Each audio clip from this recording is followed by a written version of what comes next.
Hey everybody, welcome to Geekoholics Anonymous, episode 126. I am your host, Rico, here with my co-host, Mr. Dane Cody.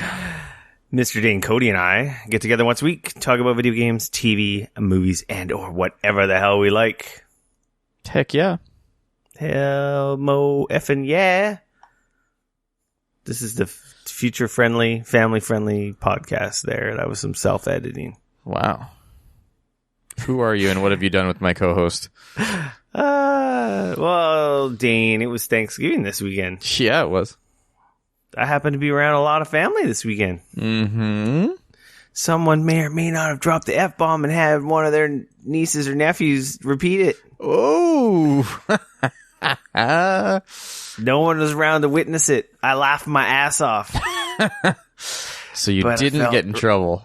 I felt really bad. All right. Well, fair enough. It was pretty freaking hilarious. That sounds pretty funny. Did you have a good Thanksgiving?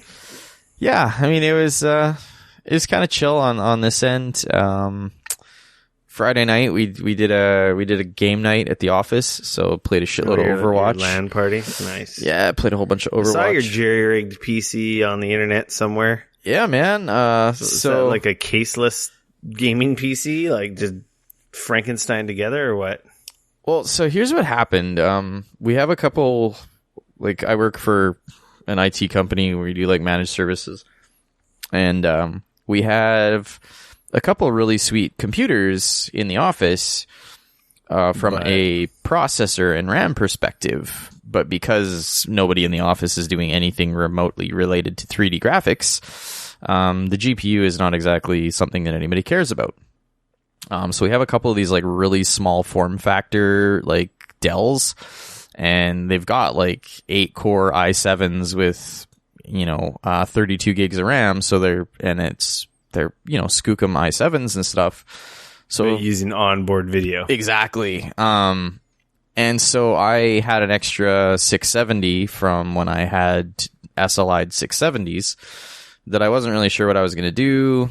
Anyways, long story short, one of the guys at the office doesn't have a gaming machine to play games on, and he really wanted to play Overwatch with us. So we kind of used his machine, and I brought in my 670. But it turns out, like, once I realized the machine that he had, there was no way that the card would even fit into his case, for one, because the card was longer than the case was. And two, the power supply that was attached to his case was only 180 watts, which is actually less power than is recommended just to run the 670. So what we ended up doing was he ordered a riser card off of Amazon that showed up the day of the LAN.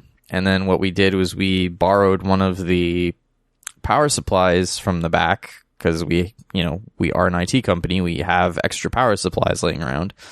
So we happen to have like a 650 watt. I think it was a 500 or 600 watt, something like that. Anyways, and so we just set the card, we plugged it into the riser card, we set it up so that the card was just sitting on its side, and then we used the second power supply and we shorted it so that the power supply thought that it was plugged in, and then we just ran the video card off of a separate power supply. And that was awesome. I saw that long-ass freaking... How did you guys get a cord? I didn't even know there was like PCI extension. Was that a cord? Yeah, that's the riser card. The one that we got was I don't know, like 16 inches or something like that. But that's a pretty niche thing to have lying around. But obviously, I guess you guys use that at your work once in a while. Yeah. So we made it work, and it ran, like, he played Overwatch and it ran great. He was like, "Oh man, this is awesome." So yeah, it worked out really well. It was actually a lot of fun, because initially, like, I know it kind of looked Frankenstein and kind of ridiculous, but he was playing Overwatch, like full settings, everything looked good, so he was pretty happy with it. So, and at minimal cost and everything, so, which was pretty sweet. So we had some good games of Overwatch, had a good time. And then a friend's birthday on Saturday night. didn't get up to much on Saturday day. Sunday, I feel like I did something. I don't remember. Nope, Saturday I did like nothing except go get coffee. You didn't even play video games? Well, I played some video games in the morning. In the morning, as per usual. When did you have Thanksgiving? On Monday then? Well, we didn't really have Thanksgiving in our household because my wife's American and she had to work all day. I was going to say, everyone, all of our American friends tuning in know you didn't just wake up from a coma and it's not Black Friday weekend. This is Canadian Thanksgiving. Yeah. Yeah. So it was Mike's birthday over at Wabam, so we went out on Sunday night with them downtown, had a really great time. Yay. Yeah. And then Monday, I actually, my wife was at work and I thought I'd get off my lazy ass. Asshole. And I figured out my streaming shit again, and I started. So I streamed about 3 hours of Battle Chasers on Monday. I sort of kind of jumped in, but not really, because I was playing games. You jumped in and said hi at least, which is cool. That's unknown to do. Is just poke my head in the room. What's up? What's up? Yeah, no. So that was cool. Had Brian drop by and say hi, and had a couple other people that dropped by and asked some questions and hung out for a bit. So yeah, it was a lot of fun. So hopefully now that I've kind of got that streaming stuff back half sorted out, we'll have to get some time in there and do some testing. Speaking of streaming, I know, and then we'll have to get our podcast, man. We'll have to get our podcast up there, and if people want, they'll be able to jump in and watch it live if they want. Few more weeks, I will have fiber, and I will stop being a sucker peasant, and I will elevate to the 1%. The internet, the internet 1%. I might have to swap. I might have to switch over to my other service provider and get 150. I was complaining to you before we started recording. It's like, it's all there. It just needs to be, like, it's on. Just, they're not doing canvassing my neighborhood yet. They're like a couple streets over, and it's like, I'm just waiting. Right. For no real reason. It's just like, so infuriating because it's there. I've built the whole path. Everything's connected. All the equipment's there and tested. It's just like, just flip the switch on my account on the back end. Please. Oh, yeah, that's brutal. But a couple more weeks and I'll have it. Fair enough, man. Fair enough. That's cool. I had the 2 Thanksgiving dinner, Sunday, Monday. I hate you. I got no turkey over the Thanksgiving, so fucking good. I had 2 turkeys, I know, 2 days in a row. I miss the turkey dinners, that's for sure. But yeah, it was. I didn't get very much game playing in, and we will get to that because normally we talk about video games here. Just had our little tangent there, so obviously if you've been here before, you know the lowdown. We usually start the show with some Whatcha been playing. Get into our news, our public service announcements, and our free-for-all section where we talk about whatever the hell we like. But of course, before any and all of that, and sometimes after our BS section. Mm-hmm. So we'll call it the BS section. The BSO. Write it down. The bullshit open. Yeah. We get into our designated drinking section. You can't be a geekaholic without being an alcoholic. Isn't that right, Dane? Hey, man, I'm not going to argue with that. It seems like pretty solid logic to me. Actually, alcohol is bad. Being an alcoholic's bad. If you have a drinking problem, you should talk to someone because someone loves you, and drink in moderation and be respectful. This is also true. It's a 1 drink limit.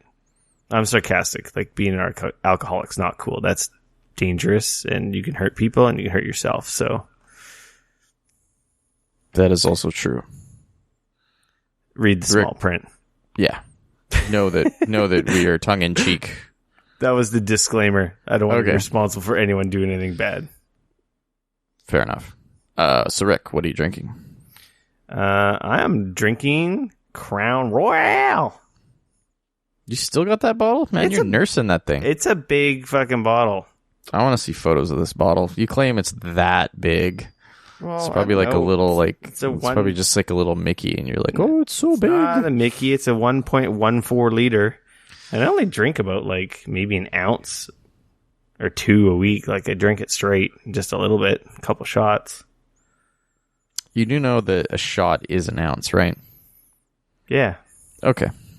But I usually drink 1 or 2 straight. I don't go crazy. Fair enough. I guess it is a Wednesday. It is a Wednesday. I need a mixer is my problem. Usually the problem is I forget to bring something down to mix with the Crown. And then you can take the Crown up and then just remember to mix. I could when you go up there. I just don't want to get in trouble, and I don't want to let you down, so then I just have to drink it straight. Okay. Well, I mean, it is something delicious to drink straight. So I'm drinking a scotch tonight. It's a Dalwhinnie 15-year. Very smooth, very delicious. Very, very nice. Just a slight bit of peatiness to it. Very nice and smooth. Beautiful, beautiful aroma. Smells just so good. You guys have a really big liquor cabinet. It's kind of ridiculous. Not to brag. It's all right. Yeah. I'm not a huge drinker. We've talked about this before. We have. But for us also, with my wife working in the States before and living down there initially when we met, she would come up to visit for the weekend, and every time she came visit for the weekend, she would bring a bottle. Yeah, you get it. Because we could. You get it inexpensive, but you guys are still young, and you get together and you like socially drink with your friends. I don't bring any of mine. It's ridiculous. Well, you socially I go to my friend's house and I drink their theirs. booze. Yeah, exactly. Oh, man, I'm crazy? Well, I was going to say, I can't remember last time I went to a friend's house, but that's a lie. I went to my buddy's birthday a couple weeks ago, and then he's having a Halloween party in a couple weeks. So, oh, there you go. So, Dane. Yes? What you been playing? I think you know. Oh, yeah, you were streaming it the other day. You already mentioned it. Yeah. You're still playing Battle Chasers. Yeah, I think my game clock's at around 26 hours. Currently, I finished the 4th dungeon. Oh, so you're like, only halfway through? Based purely on dungeons, of which I know there are 8, I would assume that I am about halfway. I don't know if that actually means I'm about halfway. I'm not really sure. So last we spoke, I had finished the 3rd dungeon. Yeah, and you said you kind of got to a point where you needed to level up, aka grind a little bit for this next dungeon. Yeah, and to be fair, so what ended up happening is I did a little bit of, not really grinding. I did a little bit of leveling up in the previous dungeon. So I essentially ran the previous dungeon on heroic with my main team that I was planning on using in the 4th dungeon, which was who is it? Garrison, Red Monica, and Calibretto. That was my team that I was planning on using. So I ran, so I had gotten Red Monica. She joined my team, and she joined my team at level 13. And I was level 12 with Garrison, and I think 11 with Calibretto. So I ran the previous dungeon on heroic, which I'm not really sure what the differences between the difficulties are. I'm not sure if there's just maybe some enemies that are slightly higher level, or if there's different types. I heard they're just have way more life. Yeah, so because the thing was do more damage. Yeah, well, what I noticed. What I was noticing was when I ran through it the first time, most of the enemies were level 9. And there was the odd enemy that was level 10. And what I did notice when I ran it in heroic was that I was still fighting level 9 guys, but there seemed to be more that were maybe level 10. So I almost wonder if they just add a few more slightly higher level guys, as well as there definitely seemed to be more of the like different types of enemies the second time through on heroic. Like nothing new necessarily, but just because there's like different types of enemies that you play, and some of them are harder than others, right? And I seem to get more of the harder ones mixed with slightly higher level. So it wasn't like super hard on heroic from what I found, but I don't know if that's one of those things where, because my guys were kind of already a couple levels above, that sort of negated that. I'm not really sure. So, but that got me up to Garrison and being level 13 as well. So Red Monica and Garrison were both 13 heading into the 4th dungeon, and Calibretto was he was one level below, but about halfway through. But there is a system in the game so that when you have a character that's lower level than the other characters, the characters that are the higher level, they receive less experience than the character that is needing to level up. So it's kind of nice because in that case, you don't end up with characters that are just, every time you beat the enemies, they're like 3 or 4 levels ahead, and they're continuing to be 3 or 4 levels ahead. And your other character just kind of continues to be 3 levels behind, which would be kind of annoying. So I was able to get Calibretto by the time I finished the 4th dungeon at the end of this, or midway through the stream on Monday. I think my whole team was level 15. And I managed to get them all at 15 before taking on the end boss in that dungeon. Yeah. Which I think was smart, because he was a fairly difficult... I was going to ask if he was hard or not. Yeah, a ton of status effects. So that was kind of interesting. So I guess between dungeons is probably a good idea to... Because there's side quests, right, that you get from the people in the town?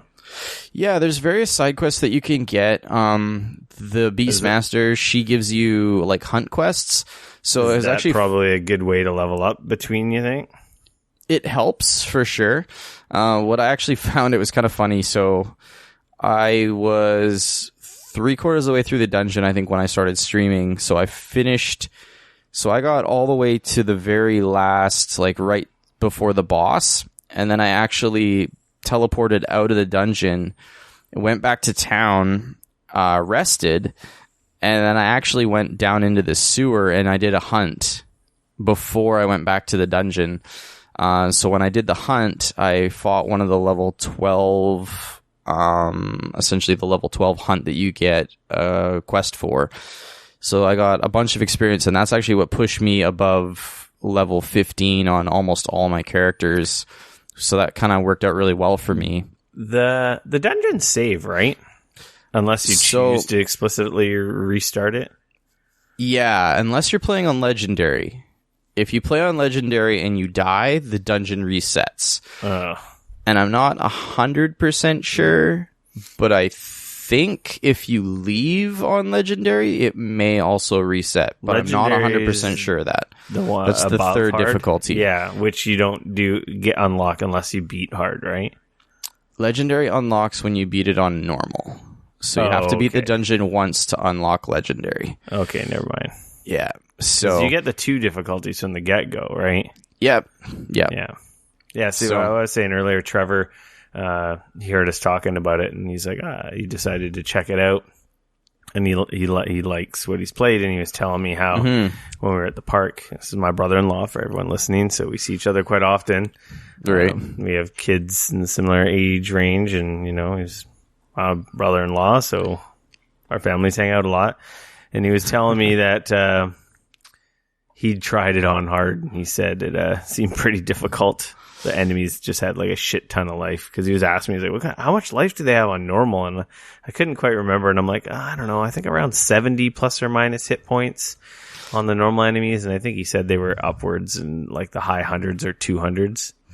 Yeah, and I mean, and I don't know like which dungeon he was trying to like the first dungeon. Oh, if he's in the first one, he just started, and he knows that's all I've played so far too. So right. just taking notes because he was wondering whether the loot was going to end up being. I haven't talked to him since, so I don't know if he's beaten it since. So I don't know if the loot was worth the trouble of playing it. For me, I don't have the freaking time to deal with the difficulty. I don't have the time to freaking play the goddamn game.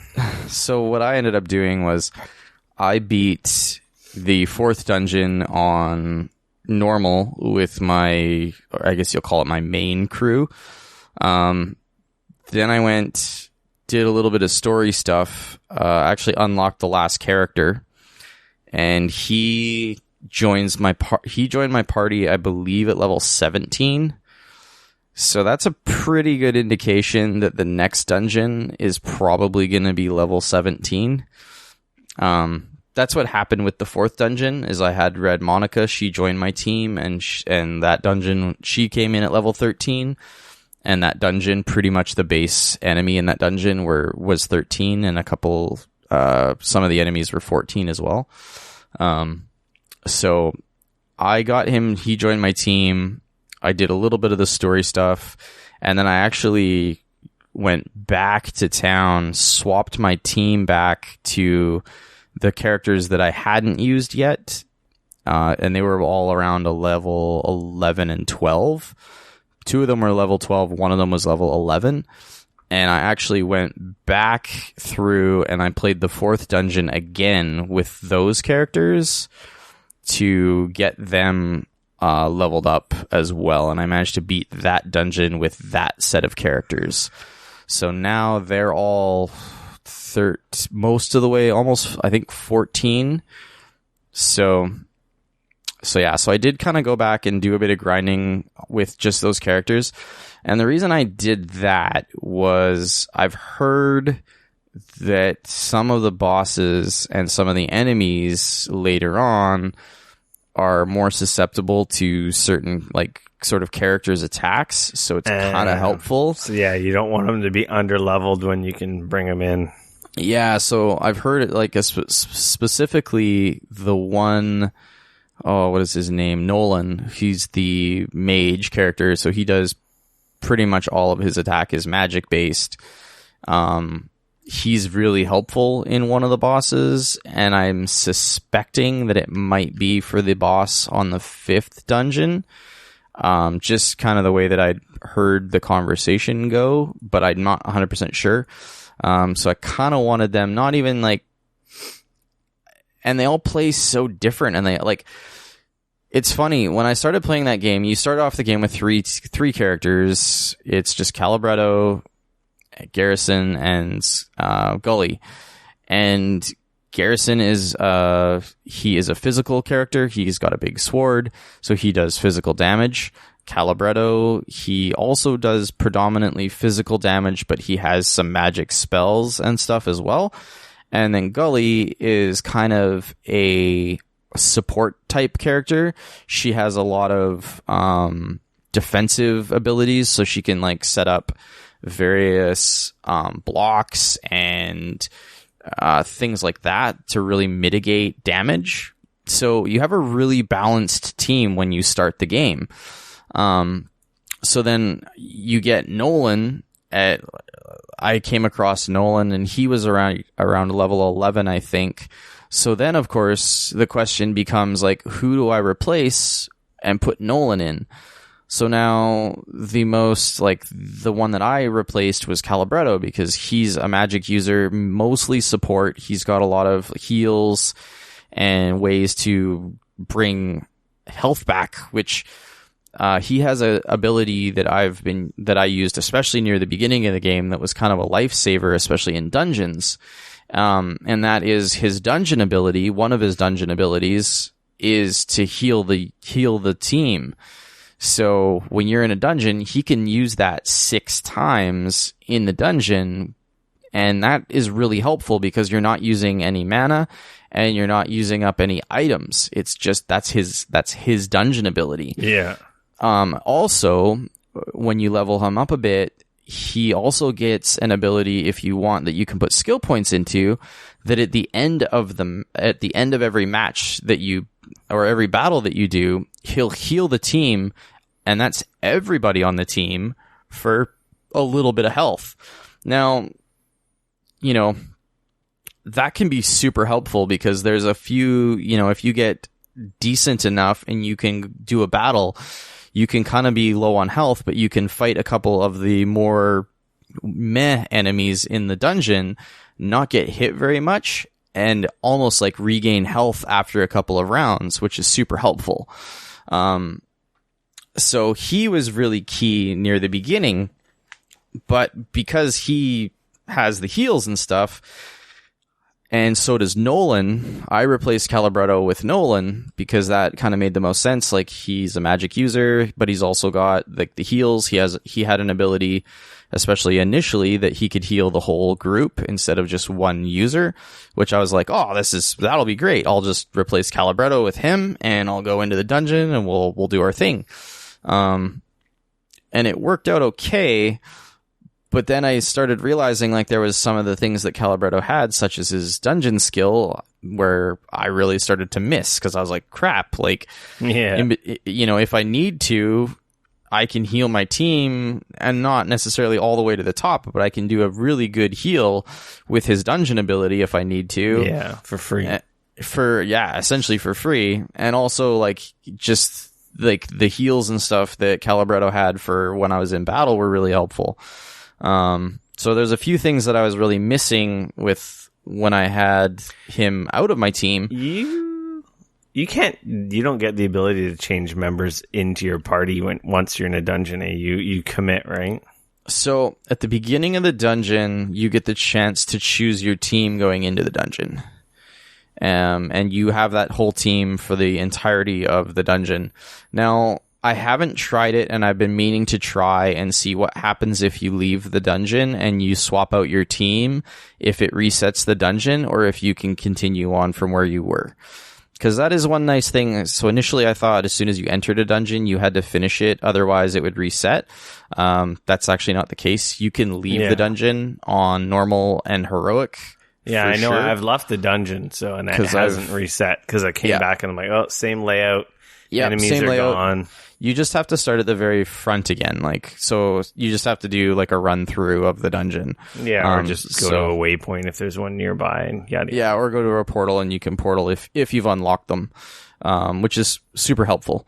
But I'm not sure if you can change your team, if that will still keep the same dungeon layout or not.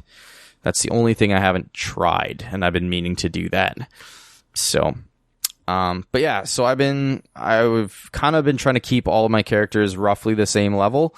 But I'm not gonna lie, when they first dropped that new character in, I kind of had a hard time trying to figure out like how I was supposed to use him and how my team was supposed to be made up now. And I mean, like, at the end of the day, you're used to them for so long. Right. And there's a part of me that feels like, okay, well, if they're great, then I'll just keep using them. But at the same time, like, there's these other characters and they're really cool.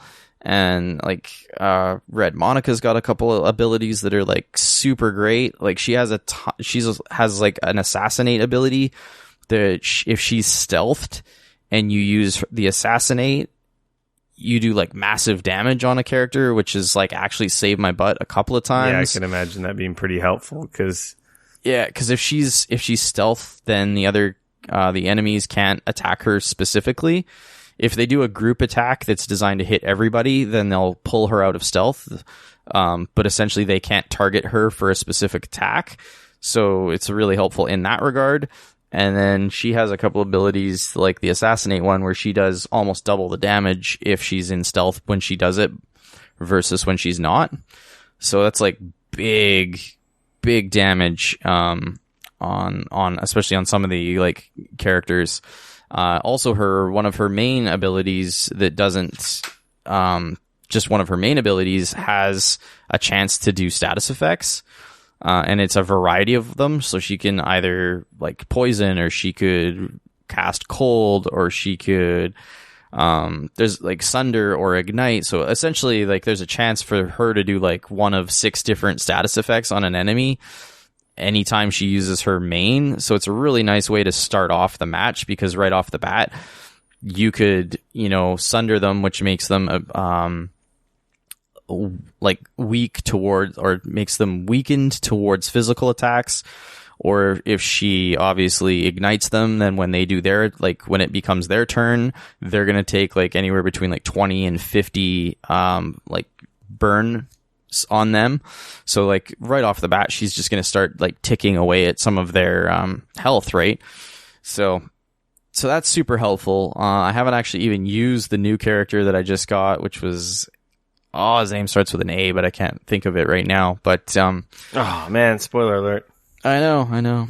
I mean, So they've already explained all the characters beforehand. You're but still loving it. Yeah. I am, absolutely. Like, there is definitely, like, I won't lie, there is a little bit of a grind to it. But part of that, I'm not entirely sure if that's just the way that I'm playing it as well.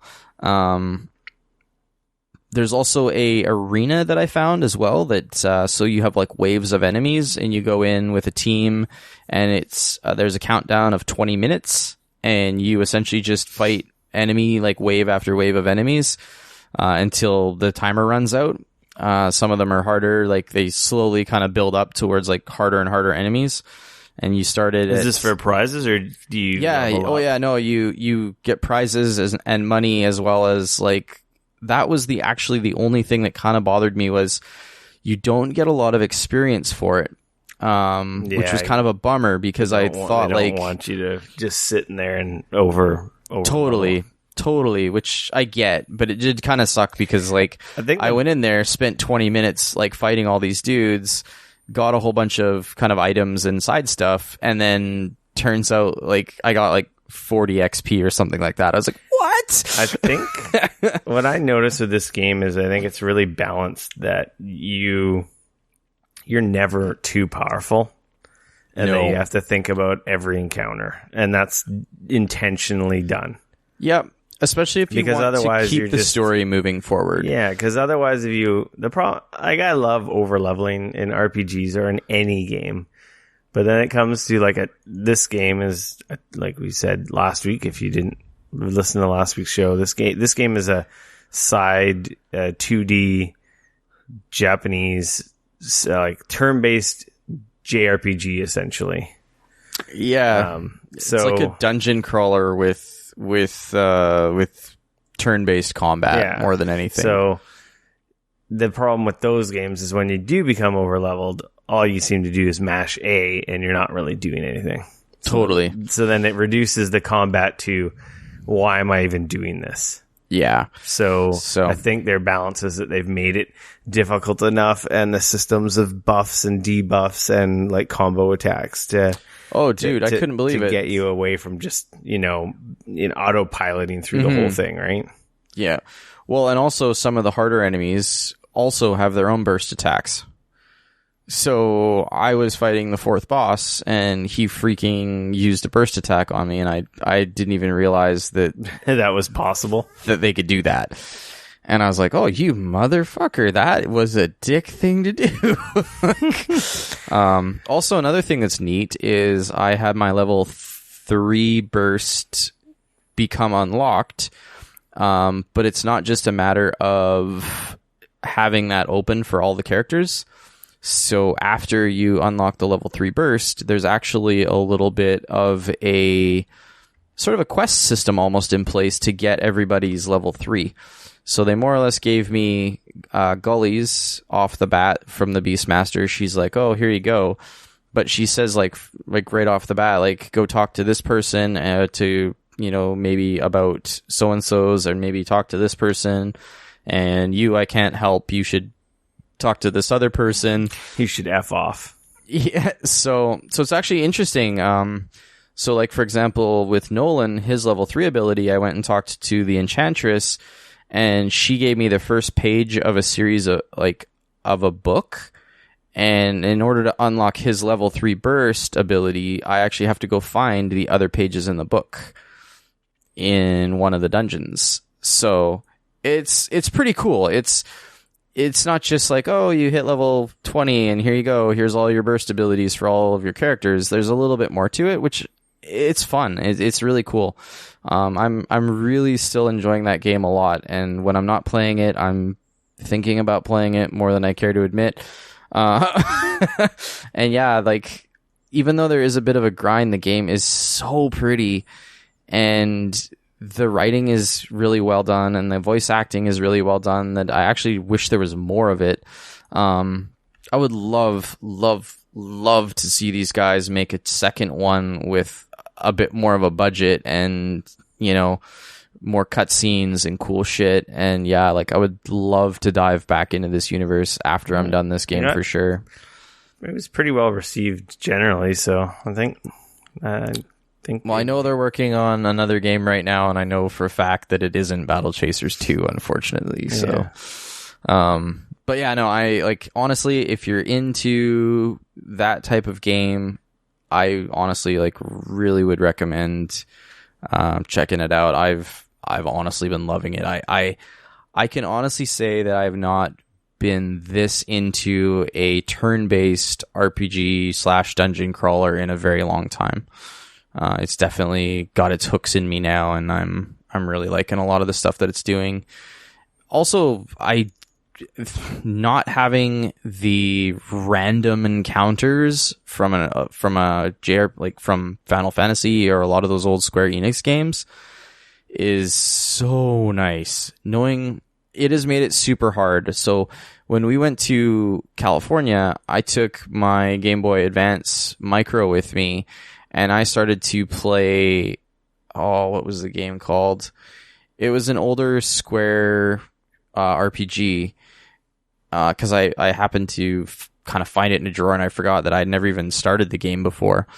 And I'm not going to lie, the random encounters, once I started actually getting into the game, like once, you know, you kind of pass through the little bit of the tutorial level and you actually like go out and start playing it, got so freaking annoying that I hate games where they don't, like, I like it when the enemies are like roaming the map. Yeah, exactly. And then you can choose if and when you want to fight them. But when they're just invisible and it's like, and it goes into battle, it's just like, what? Well, and not only that, you feel like you can't get anywhere. Yeah, and then you feel like you can't even walk 10 feet without like running into an enemy. I never played it. Super annoying. I never played it, but you remember Bravely Default? Yeah. The 3DS JRPG? Yeah. Apparently you could adjust the encounter rate. Oh, wow. That's a good idea. I think they were random, so I don't... Or you could just turn it on and let me see where they are. But you could turn them down. I think you may even be able to completely turn them off to a point where you only had to battle certain battles so that you'd be strong enough for... Interesting. Certain parts of the game, I think. I could be making this all up. I am full of shit. So... I can't remember the name of it, but they released a demo for a game that they're currently working on for the Switch a few weeks ago. The Octopath Traveler. That one. I started playing that. I downloaded the demo. I downloaded it, but I haven't talked had a about chance it. To play it. Really kind of a neat system. Looks really cool. Very unique look to the game. Random encounters.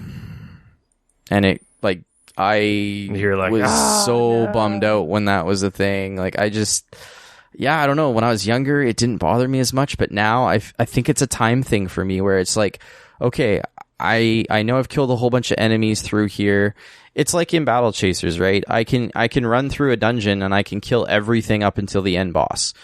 And, you know, and before I go into that battle, if I want, I can leave the dungeon. And I mean, I can run back through it if I wanted. And I'm not going to have random encounters every 10 feet that are just randomly going to happen. No, like, I can see the enemies. I know I killed everybody. I know that there's no more left.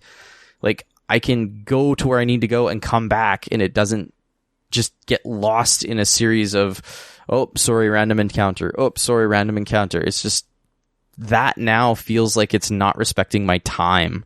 I think more than anything is my issue with it now. I want to be able to see where the enemies are so that when I see the next screen, I can be like, oh, wow, there is a shitload of fucking dudes in here. I don't want to deal with this right now because maybe I can only play for 10 minutes and, you know, I want to actually feel like I can get something done. Or I can be like, oh, okay, well, cool. I can take out these couple groups and then I'll know that I'll have 3 or 4 more before for next time when I come back or something like that. Yeah. Instead of just randomly walking forward 10 feet and getting into an encounter and not even getting across a room because random encounters, right? So yeah, I think they're annoying. It's a good thing. So not having that in Battle Chasers, I freaking love. But yeah, it's like it's taken so many of the things that I've loved about those types of games, and the battle system is deep and it's not easy. You actually have to think about it. It's got a little bit of stuff from like a bunch of different JRPGs that I grew up loving. Like the time system that you kind of see, like which enemies are going to attack and when they're going to do it next is a little bit like Grandia, mixed with, the sort of almost like a burst system, similar in some ways to like a Final Fantasy VII with like limit breaks or various Final Fantasy games. Like they've taken so many of those little things and put it all together in a package that's influenced by those old games. So yeah, I'm pretty sure those guys grew up playing those games just like we did. Oh, absolutely. So then they made the game they wanted to play. So and that's exactly what they said every time we met them. Yeah, no. And I mean, and I don't think they're asking a ton of cash. Like, I believe this game is $40 on Steam, if I remember correctly. Is it? I feel like it's less than that. It might even be. I mean, like I said, I was given a review copy, and I know I paid way more than that for my Kickstarter, which I'm super happy about right now. So $32.99. There you go, Canadian. So I mean, for the fact that I've already gotten like 26 hours out of this, and I've got probably easily another 20 or 30 hours, not to mention if I wanted to new game plus it, etc. Like, there's a lot of game there for that much money. Like, in my opinion, they deserve, if that's your thing, they deserve your money. So cool. Well, Dane, I played this game you may have heard of. Yes. It's very under the radar. It's like super indie title nobody knows about. Interesting. Yeah. Tell me more, Rick. Stardew Valley. Huh. Yeah, it's this indie darling that came out of left field that no one's ever heard about before. Right, yeah. Is that the one you go into the dungeons and you fight the guys? There's some dungeon crawling. Right. No, this is oh, who am I kidding? This is a smash hit port of Stardew Valley, this farming game that we were addicted to. You picked it up on the Switch? Like crack cocaine, like, what, a year ago? Was it last year? Yeah, it's probably last fall. Maybe, no, it was earlier this year, I think. No, it wasn't this year. It was definitely not this year. I feel like it was earlier this spring, but... No, because it was in our Game of the Year discussions last year. You're right. It would have been last winter then. It was last spring it came out on PC. I don't think we got into it until like summer. Or maybe even fall. I think we got to it late.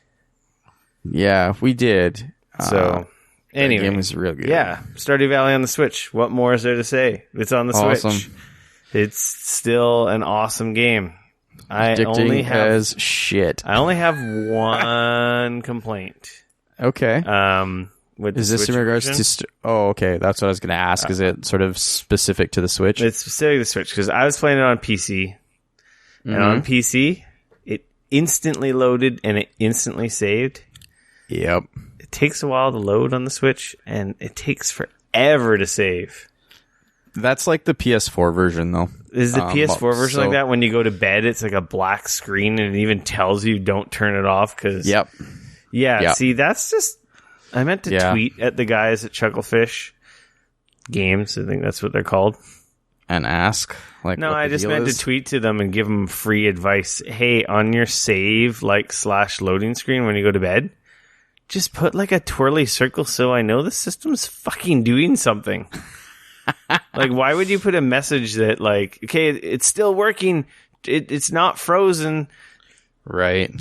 But then it's just, so I'm totally used to seeing that for my wife. She plays on the PS4. Okay, so it's just like so it's just a difference between PC and console then. No, it absolutely is, because because that was one of the first things that kind of surprised me. Was I was like, wow, because like you said, on the It's PC, jarring. it's so quick. It's jarring when there's literally no loads and save time when I'm used to playing on PC, and it's like Totally. It's literally, I don't know. It feels like fucking a minute. It's probably only like 10 or 20 seconds.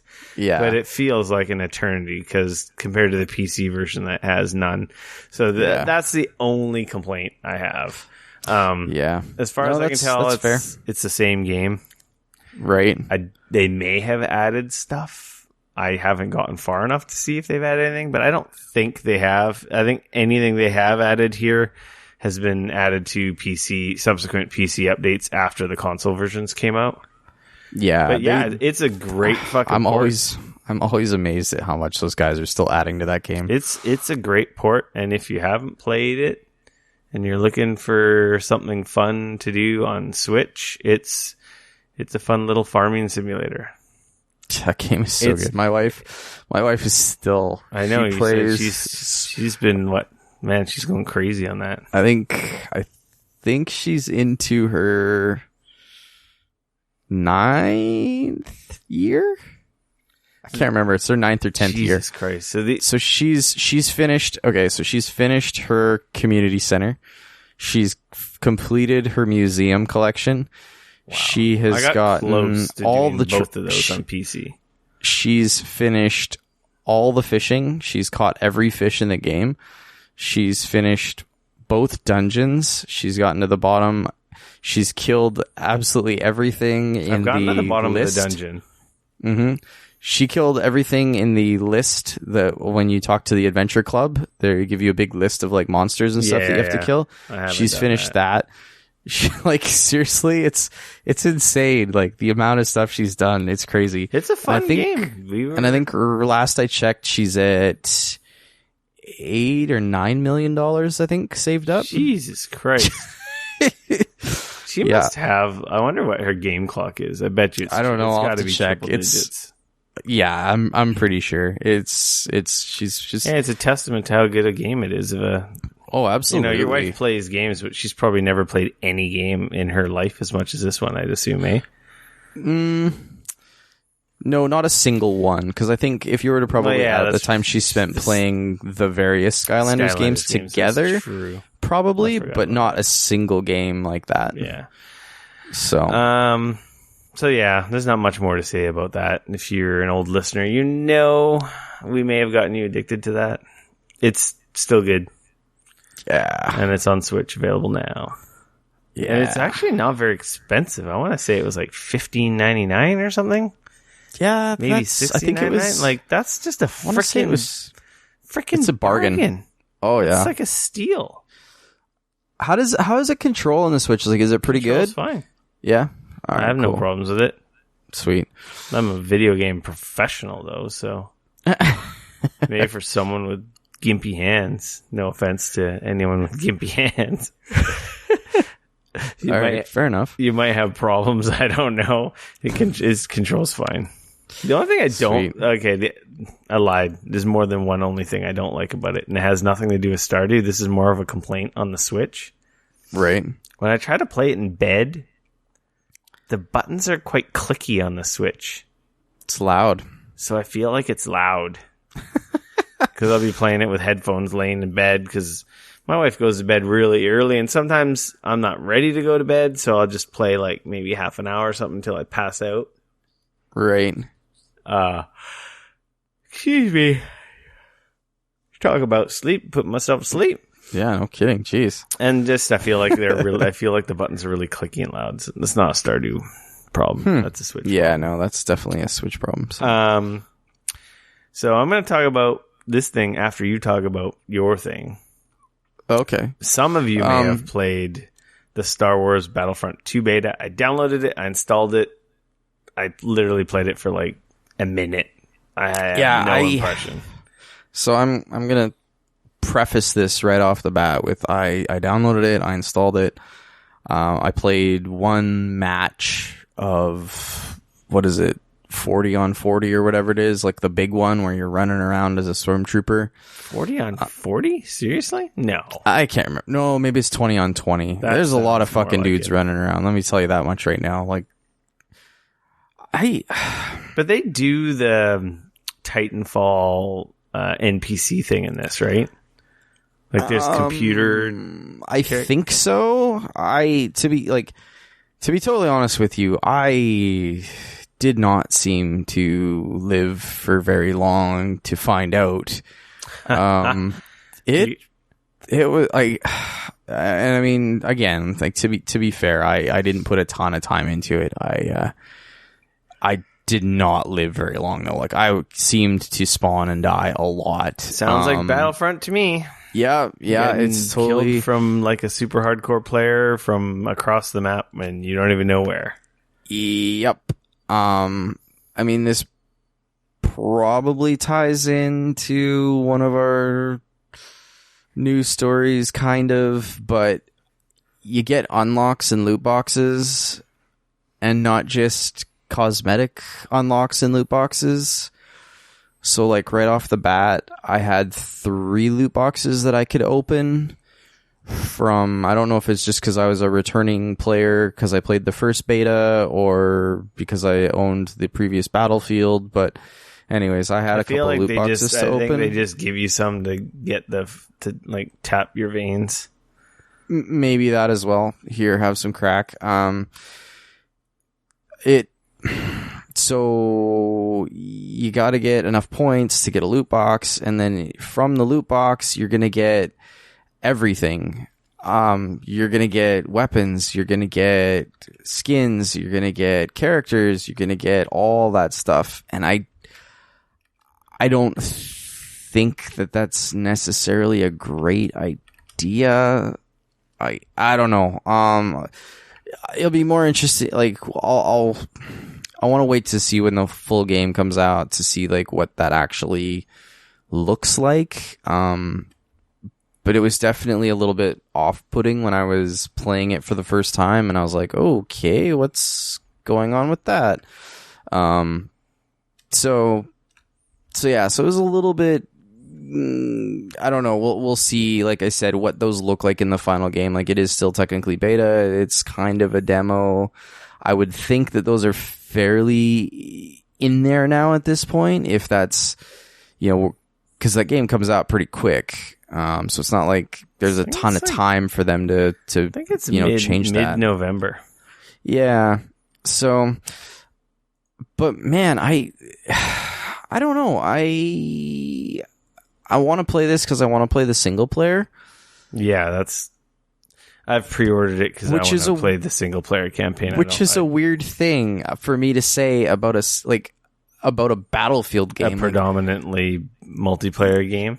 Totally. But like, I don't know, like I tried, like I played for about an hour, and I tried to get into it. And like, this was a game that was starting to show that I need to start putting money aside for an actual PC, I think. It was definitely not running as smoothly as I would have liked. I didn't waste a ton of time. Like, you're playing on like PC. Messing. I am, yeah, of course. I downloaded it on PS4. Okay. I was playing it on PC. Very freaking pretty. It is very pretty. I will say played, that. I don't know, it was a training mission or what kind of freaking mission it was. I just played in a mission where I jumped in and I was Darth Maul. Nice. And I think it was like a time challenge mission, and I was just to kill so many guys in so much time. Okay. And for every kill, it added time to the clock. Added like a little, right, so I don't know if it was just a challenge mode where it's like, here's a fun challenge, be a super overpowered hero character. And I did notice, I was like, holy crap, this is visually stunning. Yeah, it's a very pretty game. And the last one was very pretty, obviously, too. Mm-hmm. This one didn't run super awesome. I was a little bit, it was kind of hitchy and stuff from my side, but like I said, I've said that before, like, it is time for me to start putting some stuff aside, but I've always kind of managed to, everything has always kind of surprised me about how well it's run on my system still, surprisingly enough. So it wasn't, anyways, but this kind of made me feel like, okay, well, maybe that is actually time to stop talking about it and doing something about it. So there was that. There was also, just like I said, there was so much going on. It's very much a Battlefield game. I don't know, but it kind of made me more excited for the single player, which I was kind of amazed that I would ever say. Well, I've said it in the past when we've talked about like Battlefield 1. There's just something about the scale with the Battlefield games, aka Battlefront, that I don't know, it just doesn't click with me. And maybe if I was playing it with like a bunch of friends, maybe that's part of it as well. Like, I think because that's when I played Battlefield 2 and I played Battlefield 3. Like that was always the big thing, as I was playing it with friends, and we would go in there as a squad, and any game with friends is better. So I mean that might also have something to do with it. But yeah, and I know there's also, I didn't get a chance to check it out, there is other maps that are essentially like air assault maps where you're flying like a TIE fighter or an X-Wing, and you're doing like a big aerial assault battle type scenario, which might be super cool. I didn't get a chance to check that out. So, but yeah, so that was kind of my experience so far with Star Wars. It's open beta, so a bunch of people. Do you know when it is on till? It ends Thursday, I think, afternoon. So, okay. By the time you hear this, it'll probably be over. So you may have tried it already. Cool. I think I didn't realize it was going to be open beta. I thought it was like a pre-order thing, and then it went open. Like it was just pre-order for like a couple days or something. So yeah, that was real dumb. They've been kind of doing that recently. What was I going to say? So I played some more Super Nintendo, or with my Super NES Classic. And Did you do a mood? What? Did you do a mood on your Super NES? I may have modded my Super NES Classic. Okay. I saw the article on Kotaku where they were showing like the custom themes, and I'm like, that looks pretty awesome, because the themes that are pre-installed in there kind of suck balls. So there's a Reddit post. Actually, I will link it in our show notes under Super NES mod. If you click on that link in the podcast show notes, it'll take you to the thread. To make it easy for everyone out there. I followed this thread, and I learned how to mod my actually, it's a GAF article. What did I say? I said Reddit? You said I think I said Reddit. So okay. Anyway, it's a NeoGAF article, and I think it might be one of the guys. Fairly complicated, or did they make this one? It's pretty freaking easy. Oh, wow. Okay. Disclaimer, you can brick your system if for whatever reason the USB link is broken while you're downloading a current, dumping the kernel or whatever, or flashing it. Right. So basically it's really easy. You download this app, you hold down the reset button as you turn on your Super Nintendo Mini, while you're holding reset. I guess it puts it into some different mode, and then you let go of the reset button, and then this app kind of lights up and you can see does its thing. You can see that it's detected it, and then there's just some instructions. You dump the kernel, and then you flash the kernel, and then you're hacked. And then after you're hacked, you just turn it on while it's connected to your PC. Launch this app. It shows you the games on it. You can load other ROMs that you may own. Having ROMs, however, I doubt anyone on this planet, with the exception of a handful of people, have the ability to rip ROMs from cartridges they actually own. So I don't know how you feel about emulation. Right. I'm like, you can buy some of these games on Virtual Console, but again, There is no Virtual Console on Switch. I'm not going to buy them on Super Nintendo or on the Wii U.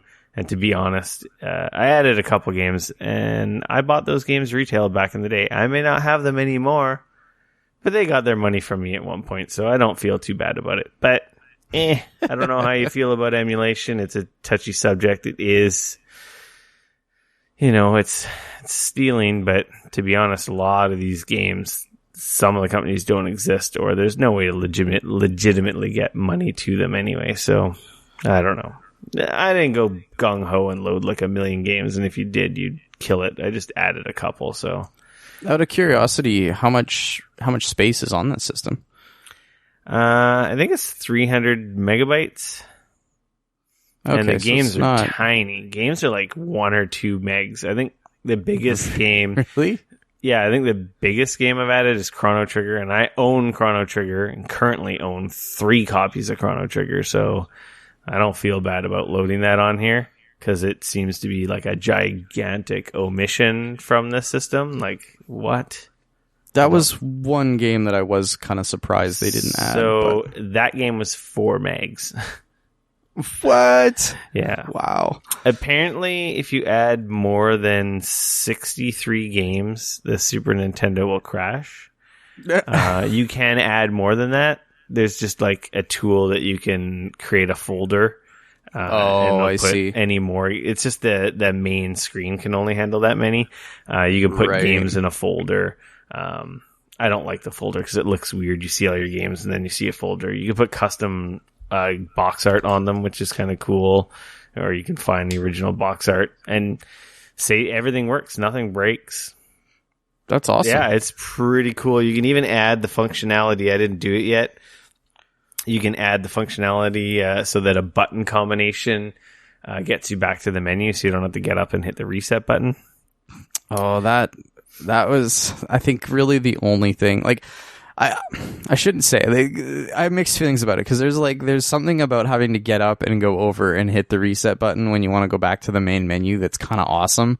Because I had to do that as a kid. You wanted to change games, you had to get up, you walk over, you'd shut the system off, so that was kind of cool. But at the same time, like, it's not 1992 anymore, and if I could just hit a button on the controller to go back to that main menu, that would be super helpful.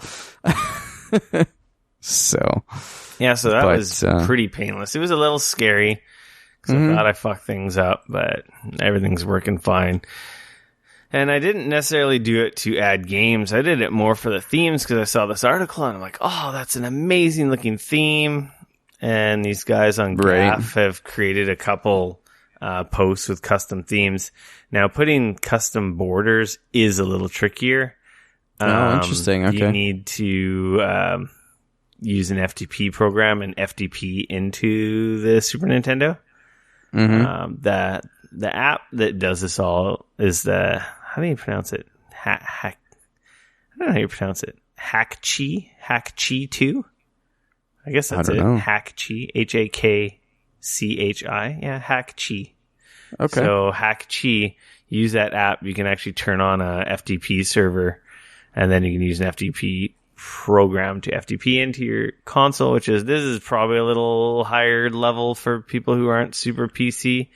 Right. Adding games is definitely easier than this step because you have to navigate to folders, copy folders, upload them to different areas of the memory on the unit and add a file. But, if you're not an idiot, it's not too hard to figure out how to do it.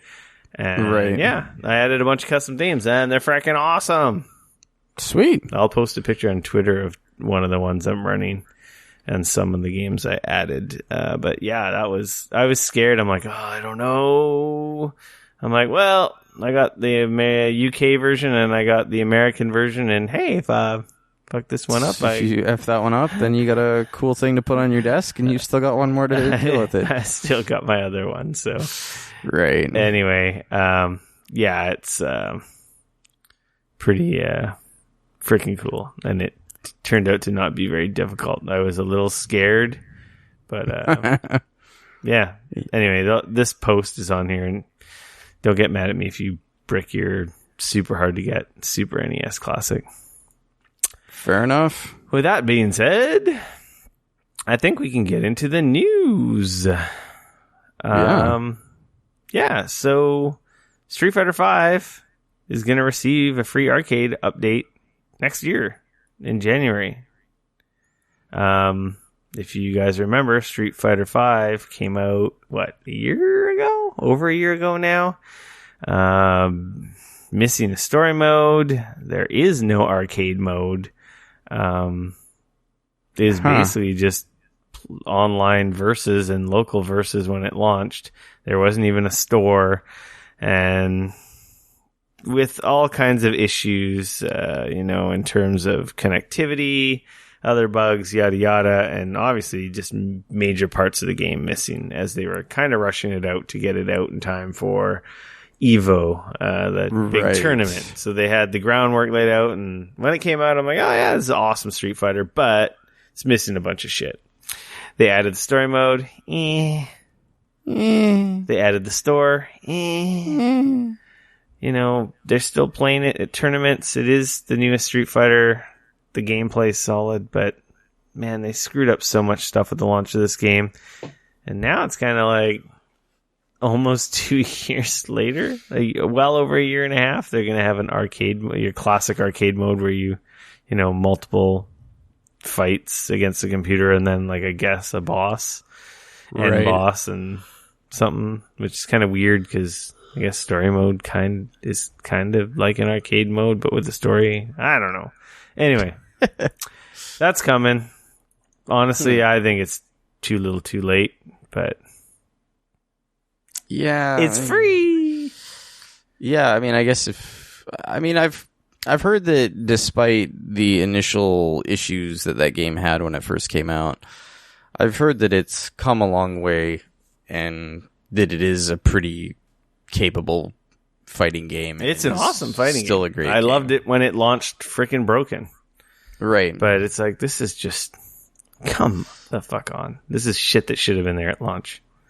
Why does it take so long? Yeah. At least it's free. Yeah. If you had to pay for it, I'd be like, what the fudge are you guys doing? Well, I think the big news this week, Dane. Yes. Is that everyone gets loot boxes. You get a loot box, and you get a loot box, and you get a loot box. This is the go-to feature in everyone's favorite video games this year. I kind of don't like loot boxes. Did I mention that yet? Yeah, so I got a couple stories here. I'm going to kind of glance over them a little bit. They're more reminders. So basically, it starts with Shadow of War, which is out now by the time you listen to this podcast. It has loot boxes. The internet went ablaze. Like, oh my God, you can only get legendary orcs or power-ups or fucking dorks or whatever through their loot boxes. It takes forever to grind and you got to pay money.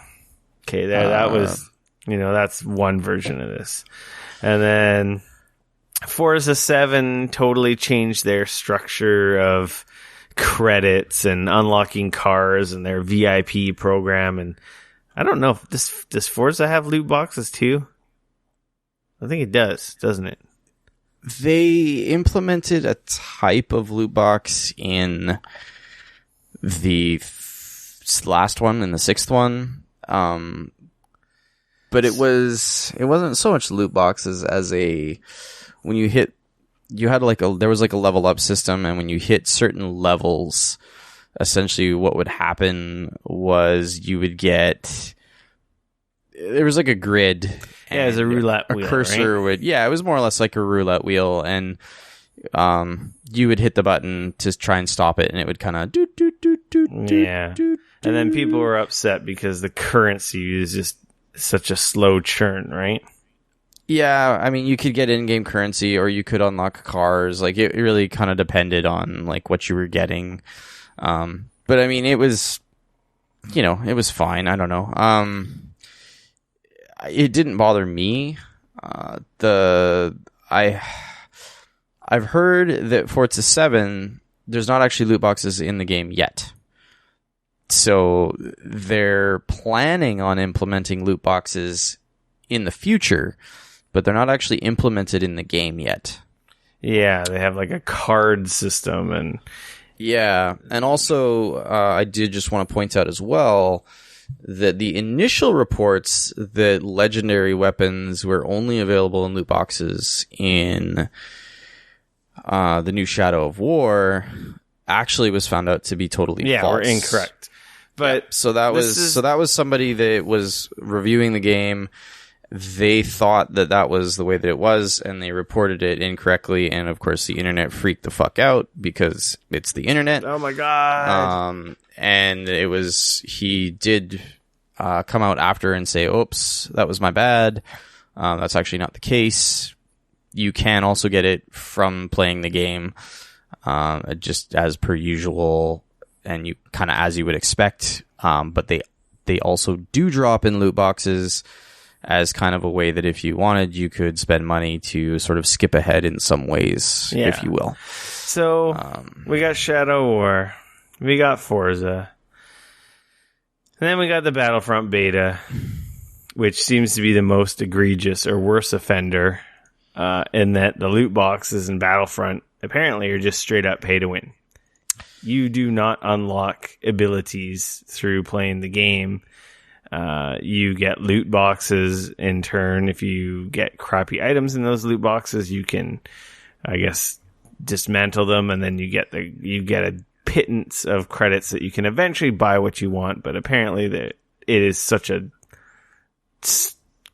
immense uphill grind that it's a system that is literally, they're just calling it what it is. It's essentially pay to win. You have to spend money to get the best abilities. Which is kind of gross.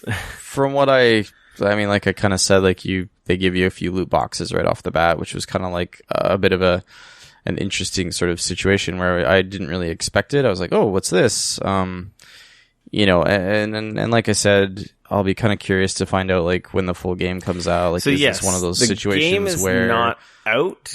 You're gonna level up, and there will be a level up system, and then as well as loot boxes, like. So from what I saw, you have abilities that you can add to your character. So like I unlocked a stealth ability or like a stealth card that I could then attach to the specialist character class, which allowed me then to utilize that card. And so from what I understand, those are the things that you're unlocking. It's like those card abilities that you then add. And it looks like from what I can tell, you can add 3 per class. So you could have 3 of those for, I think I saw 4 classes in the game.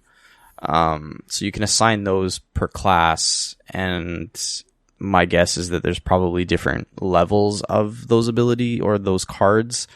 Probably, if I understand correctly, there's like a system where you can there's better versions of it, so you could have like a gold there's one like apparently 4 levels for any abilities, and they go from like buffs that start at 20% and go all the way to like 50 or 60, or some even go to 100%. Yeah, I've heard that a couple of those are real crazy. So if you're lucky. Which, let's be honest, these things are rigged, and you're not going to be lucky unless you spend money and go crazy. Someone with the 100% boost versus your 20% boost that you got out of the free loot box. Right. That's just fucking dumb. That's stupid. Now, this game's not out yet. There's a month.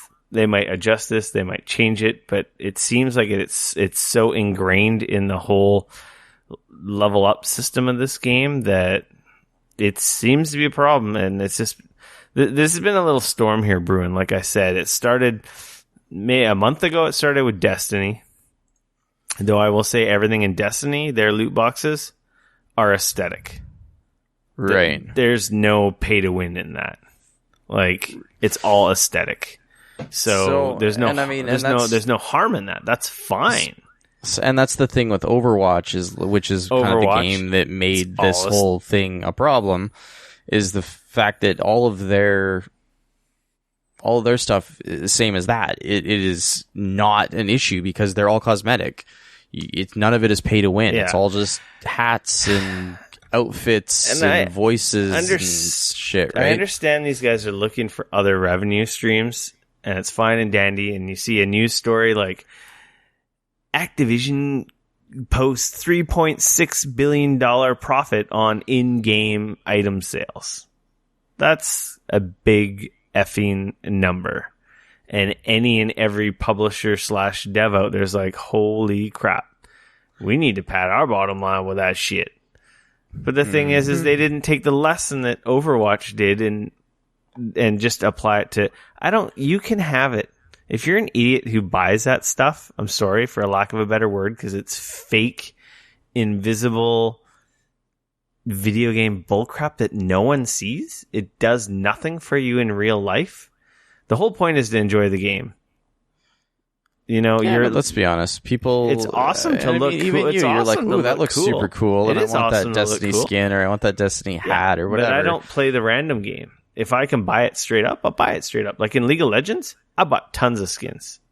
Right. And I don't even play that game anymore. But I could just buy... But at least you were buying that skin. I could buy the exact skin I wanted. That's where those games get it right. And it's not even a loot crate system. It's just a skin system. That's where I think Overwatch broke it by making it a fucking slot machine instead of just allowing me to buy exactly what I want. The ideal system you can still use in-game currency to use it to purchase the skins that you want. You can't buy currency. No, you can't buy currency. You have to plug in $50 in the machine and you might get $10 currency. Oh, I could buy one skin that I want. Whereas just let me buy the $10 fucking thing I want straight up, and then I'm going to do it again, and I'm going to do it again, and I'm going to do it again. These systems they all have right now is like, I spend the $50, I don't get what I want, or maybe I get what I want. I get what I want, I'm kind of happy. I don't get it what I want, I'm super pissed. I potentially get suckered and fucking do it again. And whereas if they just let me buy it straight up, I might actually spend way more money, because it's like, I like this skin, this is the character I'm playing right now. I like this skin, this is the character I'm playing right now. Instead of feeling burnt with maybe a good or bad experience with the whole randomness of it all, right? Like if I get awesome loot, I'm going to be happy. If I get shit loot, I'm going to feel burned and be pissed off. Hence Transformers Earth War. But totally, like in Overwatch, I've never bought boxes. I'm like, fuck that, because me neither. It would like ruin the game. I'm like, no, I'm not doing it. They're all aesthetic, so they don't affect the game. But like I said, in League of Legends, I probably spent $20 or $30 on skins and characters because I could buy exactly what I want. There's a balance here.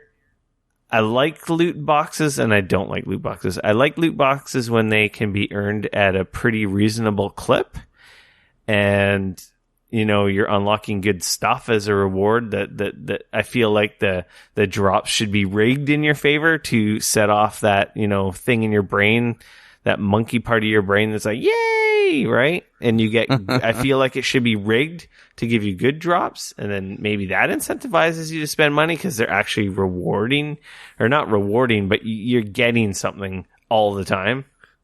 Totally. I know that's a tricky balance too, right? With randomness, but yeah. But I like the loot system if it's free, if it's easy, but they're not. They're always a grind, and then you get shit. And even if it is just aesthetic, like, God, just let me buy the simplest system is let me buy the goddamn skins I want, buy the car I want, buy whatever I want, just straight up, regardless of the value. You can keep the loot box system in, and you can sell chests at a lower clip for the people that feel like they're lucky. But then you can do the fucking ridiculous thing and sell me the skin for $10 or $5 or whatever, right? Yeah, I mean, at least Heroes of the Storm gets it right. They offer loot boxes, but at the same time, you can go pick up whatever one you want. Yes. And you're like, oh, I want that skin, and that's the only skin I want. You can just go get it. Yeah, like, it's not a big deal. That seems to be the perfect mix right there. And the problem is these guys are all going after this. It's just, when it's at the end of the day, it's all bullshit. And as long as it's aesthetics, it's fine. You could put it in any and every freaking game. Or cosmetics, sorry. But the second there's power-ups or skills or abilities or stuff that affects gameplay, that's absolute bullshit. And there's no fucking good argument for it. I don't give a shit what you say. Your map packs are fucking free. Fuck yourself. Your fucking characters are free. Fuck yourself. You're screwing me out of systems in the game that I should be able to earn through gameplay. Locking them in loot boxes is absolute bullshit. So, yeah, I'm not a huge fan of that. So that's my 2 cents on the whole thing. You can have your loot boxes, but they should only be cosmetics. And then they're fine. Yeah. Then, because then I don't. Because then you're not pay to win. I haven't bought any. You know, as much as I've played Destiny 2 and been a freak with Destiny 2, I haven't spent a single dime on Destiny 2. I haven't bought any of the bright engrams because you earn them just through playing the game. Right. And to be honest, I haven't gotten anything good through any of them. So thank God I haven't spent any money because I would be pissed. And it is, like I said, it is all cosmetics. It's ships, which don't affect gameplay. It's freaking shaders. It's sparrows. There is an armor set, but it's an armor set that's 100% visual. Right, so you got to add other armor into it. It comes with no stats, so you have to infuse existing gear into it just to level it up, but it doesn't have special skills that you couldn't put in any other armor with items and mods that you already get through playing the game naturally. So it doesn't have like that pay to win or that skills or powers that are locked there. It is essentially just another aesthetic or cosmetic. I keep saying aesthetic, cosmetic. They're the same thing, sort of armor set, right? That's that you can only get through the loot boxes, which is just fine because it does nothing. It just looks fancy. Yeah, which anyway, I hope they learn. I hope this outrage is justified and that these guys learn how to fix it. There's a balance here. Like you said, I think I haven't played HOTS in a while or Heroes of the Storm, but that's right. They do add loot boxes, but that's right. I remember when there was the whole 2.0 update. We talked about it a couple months ago. I had like 20 something loot boxes. I think I unlocked like 5 characters. Yeah. I unlocked a shitload of characters. skins. You can get it all. I got an epic skin or a legendary skin. I think I got a couple epic ones. They're the orange ones, right? Skins, character skins. And then I got a shitload of credit. So I could even unlock characters or more skins. And at the end of the day, I could buy exactly what skins and characters I want in that game because that game accommodates that system as well. Totally. That seems to be the ideal mix. And they're probably making a killing. That is Activision. Activision Blizzard. Yeah, I mean, they would be. I would think that.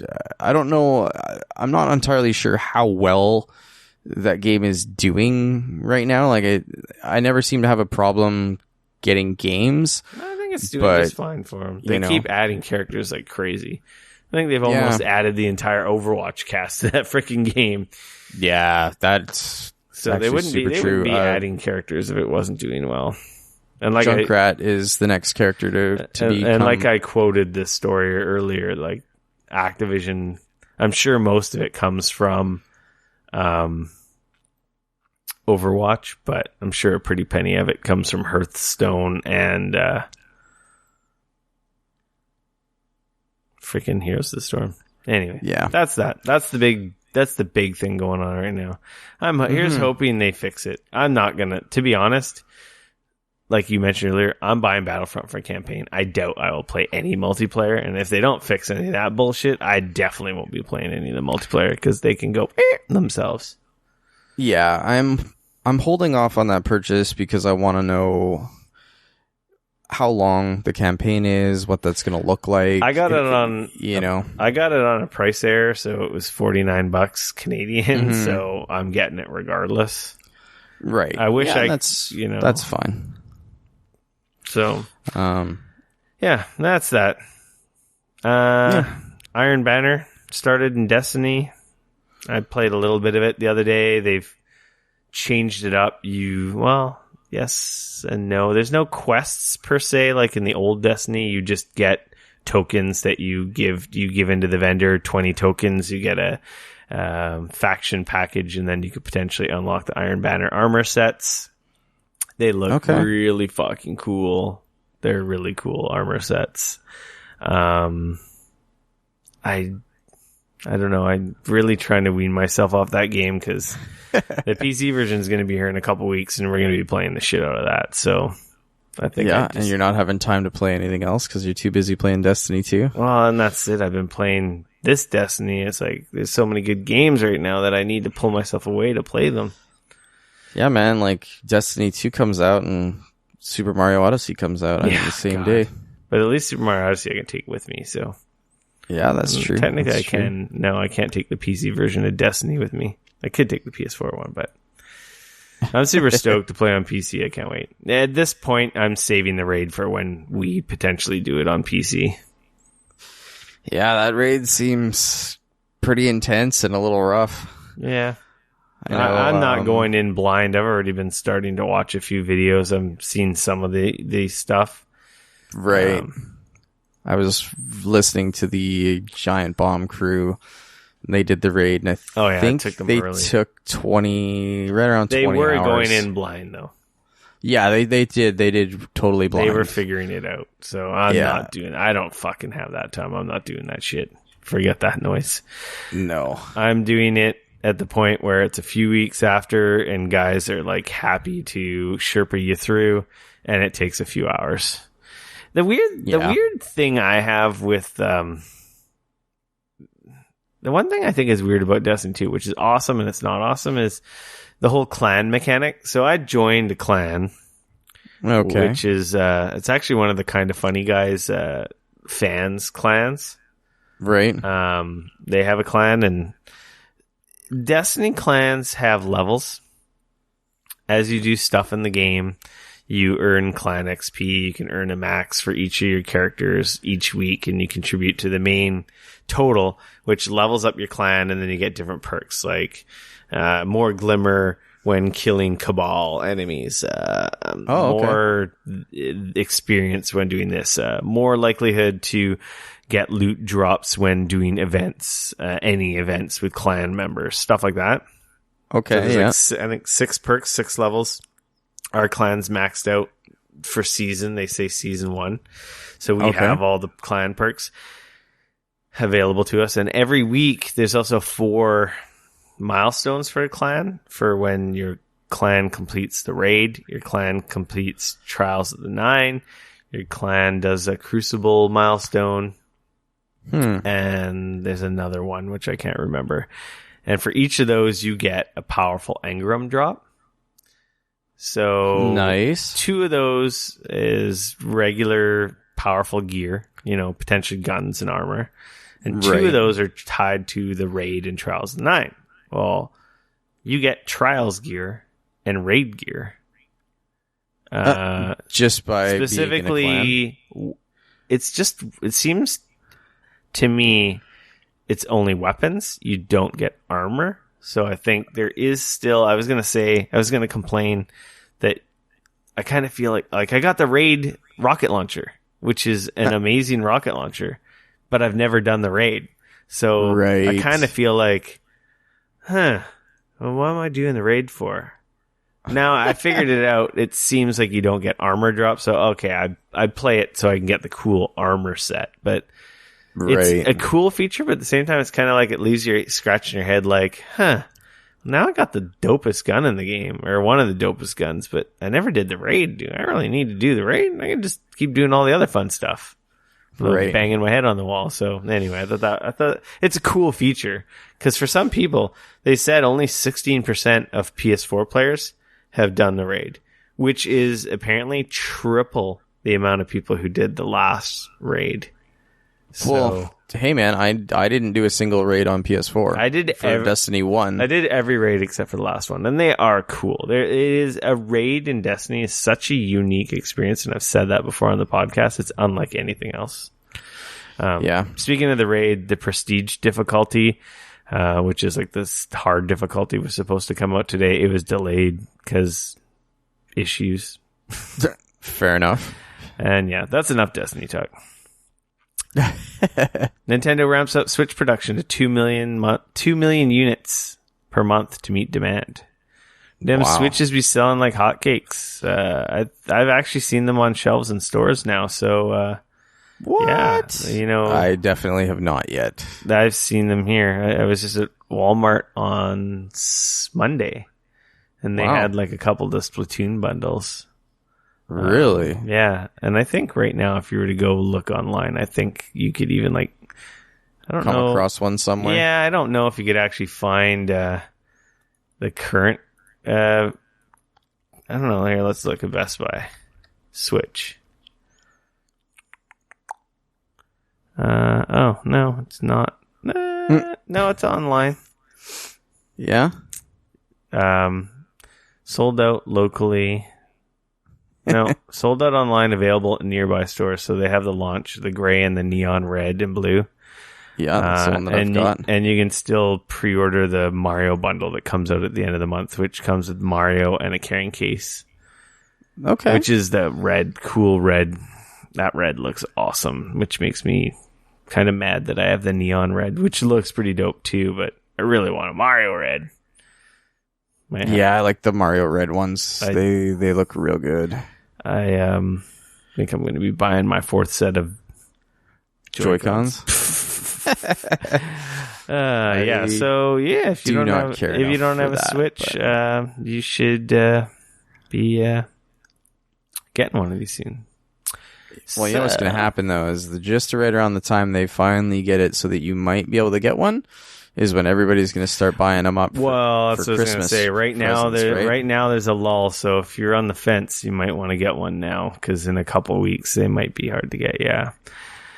So Oculus had a press conference today, and they announced a new low-cost standalone VR headset coming out early next year. Super lightweight. Does not need a phone or a PC. It's a self-contained unit. Apparently it has dope-ass screens in it. Without a PC or mobile, I guess my question is what are you playing on it? It said games and apps, but...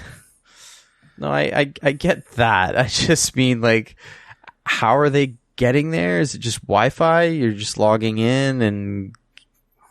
I don't know either. Right? They announced this thing, and there just didn't seem to be a lot of...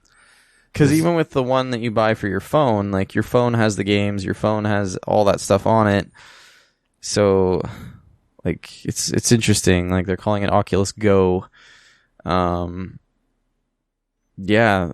Also in this, I would like to point out, they also dropped the price of the Oculus Rift again. So it's permanent price drop to the $399 that they were offloading them at this summer. No, it's actually less than that. Is it? Yeah. Wasn't it $399? So no, they dropped it to $499 this summer. Now they're dropping it to $399, and that includes the two touch controllers and two sensors. Really? So it's the full bundle. Yep. Oh, I might have to just offload my PSVR and get a Rift. So. Huh. Yeah, there's not a lot of... There's just a tease about this thing. It's coming out next year. I'm trying to look for videos, but everything they're demonstrating is all Rift demos. So there's a new VR home that they showed off, and... I guess the big announcement is that price drop. There's some new cool apps, obviously, for communicating here. Mm-hmm. But this wireless headset seems cool. It would be really cool if you could beam stuff from your PC to it wirelessly. That would be cool, because it wouldn't need any processing power. If they maybe that's what they did. It's it can do its own experiences. They really don't say anything here. They just announced it, and it's coming out next year, and they're really happy about saying that the screens are the best screens in a headset. Next-gen lenses. Right. Designed to increase visual clarity and reduce screen door effect. Doesn't need a PC or mobile phone to function. So that sounds like you'll be able to stream VR video to it, and probably some types of apps to it. stream it from what itself? Like you said, from Wi-Fi? It's built in? I don't know. I imagine, you know what? It's probably the video and stuff is probably just Wi-Fi using like the YouTube app or something or some other app that's built into the headset. But I think the killer feature for this headset is if you could send your Rift games to it wirelessly from your PC. Yeah, that would make a lot of sense. It's one. Also, this headset is $199. Yeah, I guess we will learn more as we get closer. But man, the price drops makes that freaking Rift pretty freaking appealing, I must say. I know, right? Compared to that's $399 with the touch controllers. Oh, I guess it's over a year and a half from when it originally came out. So if you were an early adopter, but man, probably still be pretty pissed off if I paid. I'm glad I didn't buy it at launch. Yeah, oh, for sure. I kind of feel bad though in a way. Like I might have to buy a fucking Rift. I like that price. Yeah. So I put a story on here talking about how PUBG is close to hitting 2 million. Yeah, well, update. Apparently, PlayerUnknown's Battlegrounds has crossed the 2 million concurrent player mark. Wow. And it's crossed I believe the 15 million copies, or it is so close to selling 15 million copies. I think it was 14.994 or something. Jeez. That was days ago. So I'm pretty sure it's sold over 15 million copies. Oh my goodness. Which is crazy. That game's still on a tear. I haven't played it in weeks. Still a great game. Undeniably had some amazing experiences with it. I've been wanting to go back. I just haven't been able to. No, that's fair. Speaking of PUBG's best favorite friend / fan, Fortnite's Battle Royale. Apparently over 10 million people have gone and downloaded it. Wow. Yeah, to celebrate Battle Royale's 10 million player milestone. That is, to be fair, across PC, Xbox One, and PS4, and it is also a free game.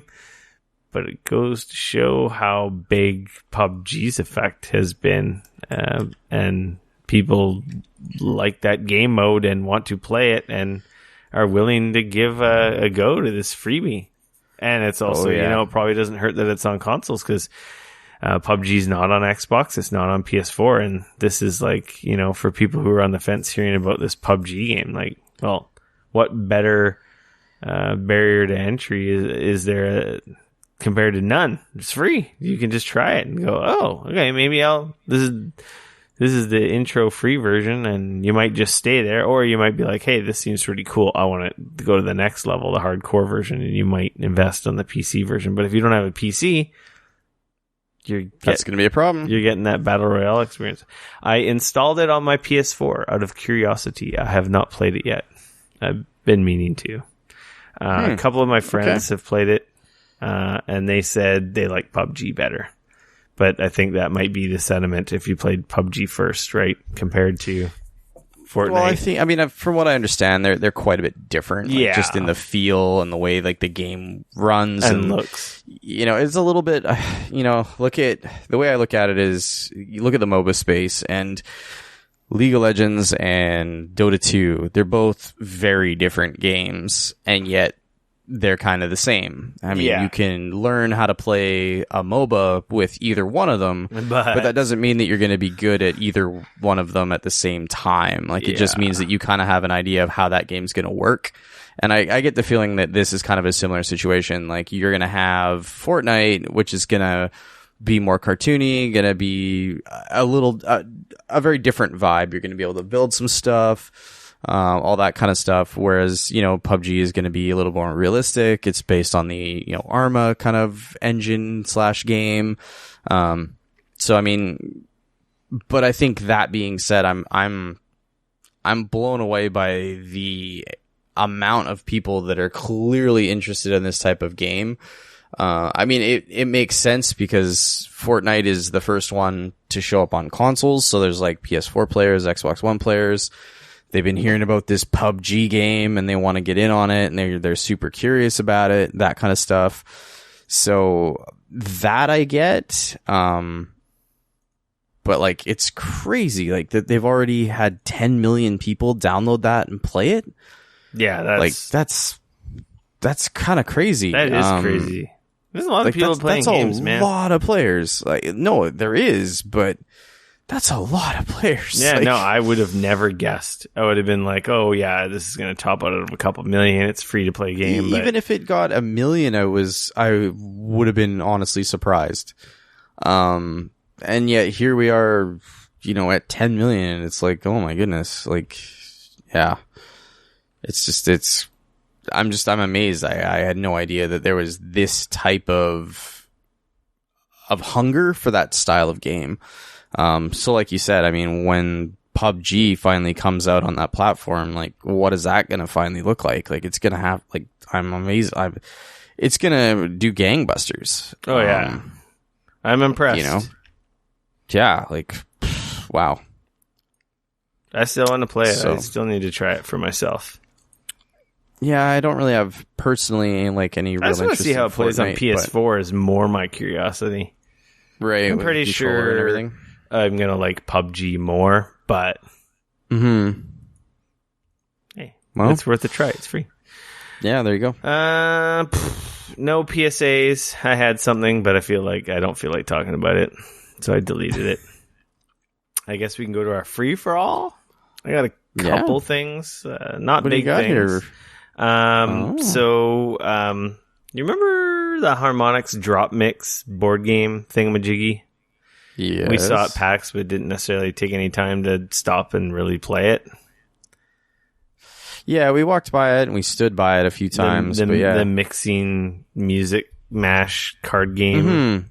Yeah, I heard, mainly Chibi on his podcast was talking about how he picked it up and has been playing with his son, or I guess his family, and he's really been enjoying it. Like, he's even been downloading or buying like additional card packs. Like, they have different genre music packs you can download to add more songs.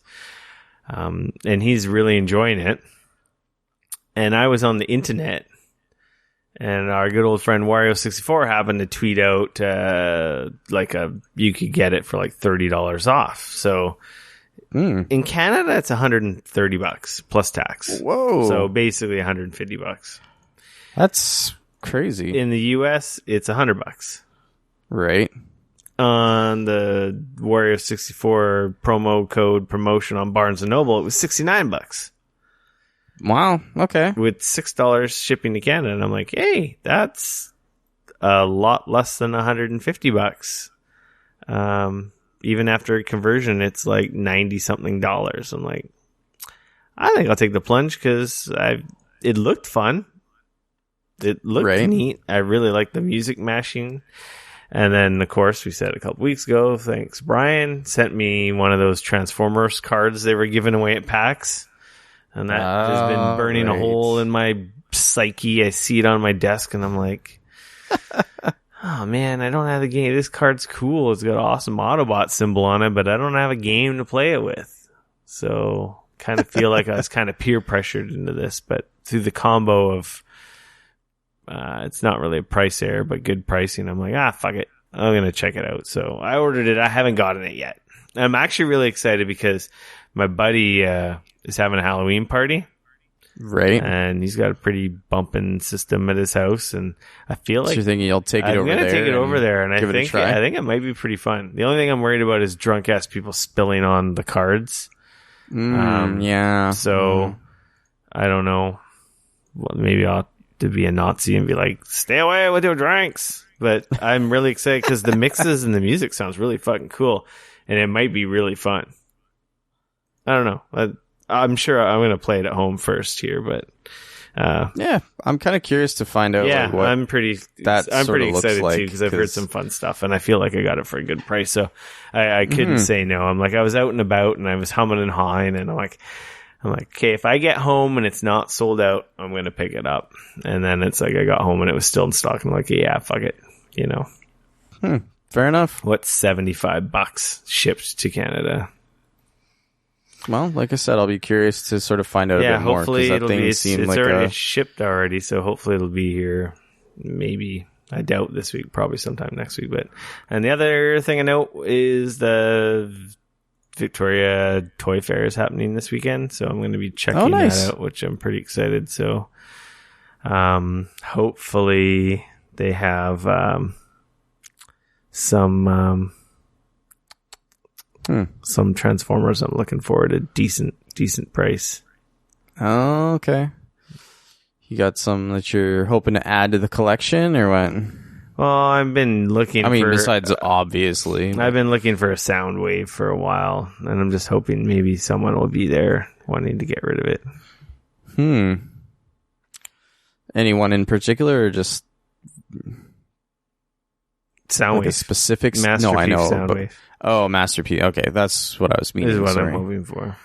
Okay, got it. So I've seen it there before, but it's been too freaking pricey, so... Hopefully someone shows up who's desperate and needs to get rid of it. I don't know. It's like, I don't know. I don't need it, but we'll see what do they normally go for? Like a couple $100? Well, I've kind of choked because one of my friends was actually selling it for $150, and I just wasn't ready at the time. And this is the Toys R Us reissue that comes with all the tapes too. Oh, so like, really? I think it's like 5 tapes. Like Rumble, Frenzy, Ravage. I want to say Rat Bat, and there's another one. Is that even the right name? I don't fucking know.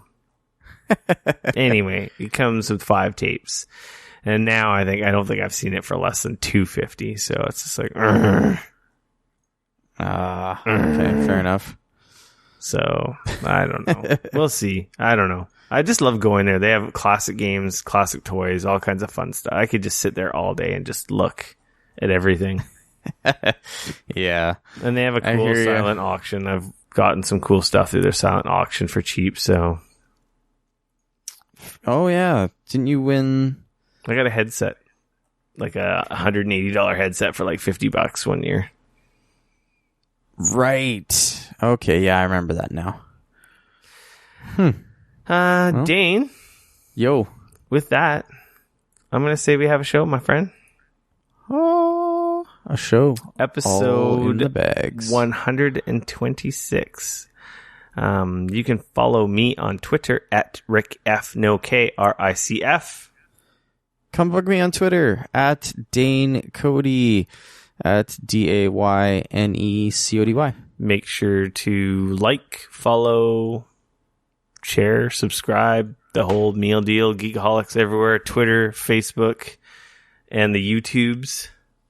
And of course, if you can, review us on your podcast app of choice, if possible, and or iTunes.